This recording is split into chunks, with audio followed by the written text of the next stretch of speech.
here today because I want to talk to you about one of the most important teachings that Jesus ever gave. We're going to talk about what Jesus referred to as the parable of the sower, or sometimes called the parable of the soils, which is probably more accurate.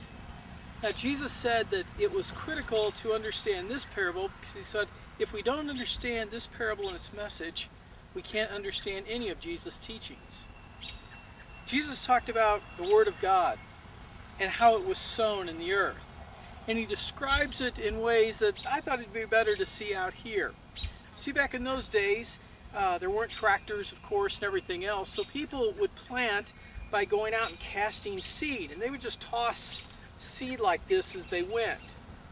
And Jesus said that that seed, when it was cast, landed on all different types of soil. Now, if you look here, some of the seeds fallen right on the path where I'm walking, and on this walkway where other people are going to be. Jesus said that this seed gets smashed. And then eventually just the birds of the air come out and they eat this seed and devour it. Some of this seed fell on ground that's dry and doesn't have much moisture. Even though it may come up right away like some of these plants, when the sun hits them and scorches this area, it's going to die. You know, Jesus said that some of the seed falls among the weeds. And it's not that it's not good ground, because it receives this seed right away. But the problem is, as it starts to grow, there's so many weeds and thorns and thistles and everything that grow wild, and they take everything out of the soil, all the nutrients and all the moisture that seed needs to survive. Some of that seed that's cast falls into good soil like this.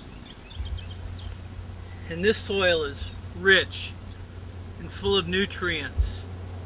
It's easy to turn over, and it's ready to receive the seed.